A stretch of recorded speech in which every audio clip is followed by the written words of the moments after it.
வதந்திகளை கேட்டு தயவு செய்து நம்பாதீர்கள். என்னுடைய நம்பர் இருக்கு, அவ்வளோ பேருக்கு சொல்கிறோம். உங்களுக்கு என்ன சந்தேகம் இருந்தாலும் we are ready to clarify.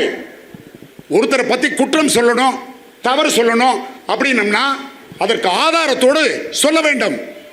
10 மாடிகள் ப்ராப்பராக அப்ரூவல் வாங்கி ப்ராப்பராக, நான் உங்கள் முன்னாடி சொல்கிறேன், நீங்கள் இங்கே 300 பேர் இருக்கீங்க.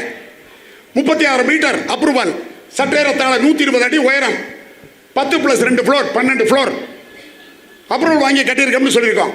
பத்திரிகைகளில் 5 மாடிக்கு ஒப்புதல் வாங்கி 10 மாடியை கட்டியிருக்கிறார்கள் என்று நகரத்தார் மத்தியில் குழப்பத்தை ஏற்படுத்துகிறார்கள், தலையங்கத்தில் எழுதுகிறார்கள். ஹிட்லராக மாறிக்கொண்டிருக்கிறார் உலகம் பட்டியலே நான் நாராயணன் என்று சொல்கிறார்கள். நான் ஒரு பூச்சிக்க, என்னை பார்த்தா ஹிட்லர் மாதிரி தெரியுதா? யாரு காலையும் விழுந்து கும்பிடுவேன், யாரு காலையும் மன்னிப்பு கேட்பேன். 1 hour லேட்டாக வந்தேன், உங்க எல்லாத்தையும் தார்மீகமாக மன்னிப்பு கேட்டேன். அவதூறு சொல்வது ஈஸி. ஒரு காரியத்தை செய்ய வேண்டும் என்றால் கர்மமே கண்ணாயினார் என்று இருக்க வேண்டும்.